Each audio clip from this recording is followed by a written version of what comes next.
Hello there, Dan the Weatherman here. Hey, welcome to my weather show. This is the global edition. We're going to take a look at things going on around the world.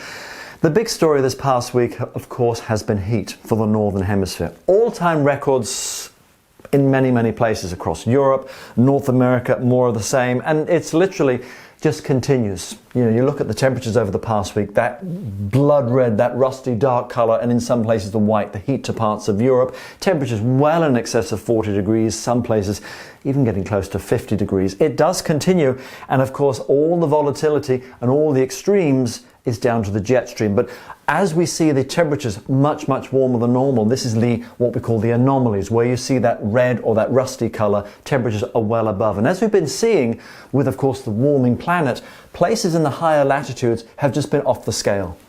Canadian high Arctic, Siberia, and then also parts of Europe, well off the scale. Going through this week, notice some of those red blobs there towards, if you can believe it, Antarctica, in the middle of winter and darkness. Look at that surge there. Now this is interesting. You've got warmer seas, more active seas with energy. They send surges of warmth there. So that's 20 to 30 degrees above where they should be. Yeah, minus 50, minus 60, but that's also leading to less in the way of ice across the extreme portions of Antarctica. At the same time, look at our blobs of red there. The same places, a zone of warmth there moving over eastern parts of Europe. Not as hot to parts of northwestern Europe as it was, but the jet stream, the main driver of all this nowadays, is more unstable. It's more volatile. It used to be like a piece of flexible bamboo. Now it's like wet spaghetti. And where it flexes and bends, you get where it goes up, you get surges of warmth going through. And notice how the jet stream over the northern hemisphere, as you would expect to an extent in the summer, it's a bit more bitty and piecemeal. With more cold, with of course the polar vortex to the southern hemisphere, you've got this big zone, this big tram line of pretty intense energy and the jet stream with some good flex to it as well. But in the northern hemisphere this week, watch what happens. First off, this zone of blue and green shows more oomph in the jet stream, steering weather systems into northern and western Europe. So that means here we won't be as hot. We won't get that surge of warmth. We'll have spells of rain, the British Isles, Western Europe. But notice how the nudge goes north over western parts of North America. It'll be warming up there, similar as well to parts of Siberia, and then look at this thing just going mad with intensity. And all this energy sliding through, that spells for some pretty active weather. New Zealand, even parts of Australia. And if you notice a couple of circles of blue towards the Western Pacific, and then one or two here across the Caribbean, and in particular Eastern Pacific, tropical troublemakers, hurricanes, and also typhoons, potentially. We are getting to that time of year. Sea temperatures have been the big thing, and if you look at them closely, the scale, that's 5 degrees above. Notice how some spots here, the North Pacific, sitting there to the west of the Sakhalin Peninsula and also towards Hudson Bay, off the scale as far as temperatures go. That is acting as a big driver or an influence for how the jet stream moves. That zone of blue there is our La Nina, or cooler waters to the eastern Pacific. It's having a bit of a break, a bit of a breather, but it's almost like just sitting in the background, but it's still going to affect our weather, and it could come roaring back as we run through the next several months. This is how it's tracking as far as the models say for La Nina. The blue shows La Nina 50% line. We're sitting right now at about 70 odd. We're dropping to about 60 in the next several months, 66% favoring that coming into the course of the northern hemisphere winter, and in particular for the southern hemisphere summer. That's what could happen. So La Nina is still there, still affecting the weather in the northern hemisphere. I mentioned that thing moving through more in the way of instability. There's been one upper low over Alaska that dives down. That sends some pretty active weather down across the northern parts of Canada into the eastern US with some thunderstorms over the week.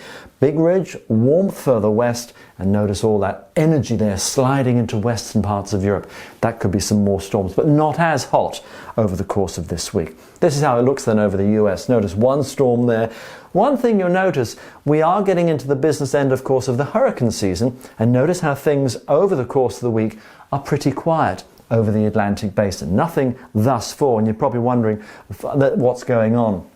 That system there dives through, nothing churning through. Couple of tropical troublemakers here, but it's otherwise fronts with some active weather on those, but the heat continues over the western parts of the US.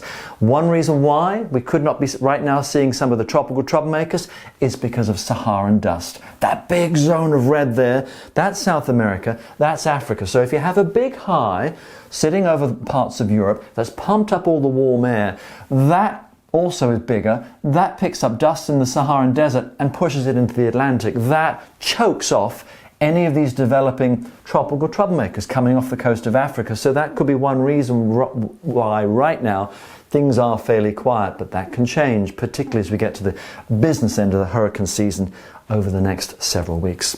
Temperature-wise, look at the red and the white. Those are temperatures in triple figures. Every single day it's been that way from Texas to Oklahoma. It is that way in the summer, but we're seeing summertime maxes already in what is the earlier part of summer, and the same sort of thing into parts of Washington. And notice how it extends all the way up into western Canada, that heat, 30s, even the odd spot into the 40s as that zone of warmth, the upper ridge, builds its way through. Now, we've talked about the heat in Europe. Well, how on earth do you get all that heat where it extends to 40 degrees to the British Isles, where normally in the summer 20 degrees or 21, 22 is where you should be? How does that happen? I've mentioned the jet stream, it's more wiggly. You have the big zone of high pressure, but because of the instability and actually because of the way the jet stream worked in, it bent in, you had energy coming from literally as far away as North Alaska to bend in an upper low here to allow that big upper ridge, that mountain wall layer to grow. And as it did, it adds more like stacks of plates, more pushing down, allowing the heat to build and to grow and pushing the temperatures through the glass ceiling. Over the week, over parts of Europe, with that jet stream pushing through, you'll have more wetter weather into western areas. Won't be as hot, still seeing temperatures into the 20s and 30s. That low then tracks to the Scandinavia. Notice you'll see a few showers at times, storms to the Alps. Going further west, a new area of high pressure builds into the British Isles for the middle part of the week. And by the end of the week, it's more typical. Yeah, there'll still be some 30s across the south and to the east, but not that extreme heat that we've seen. Big upper ridge here. But notice, compared to last week, it's not as big and bulbous. You've got a storm system here, that upper trough.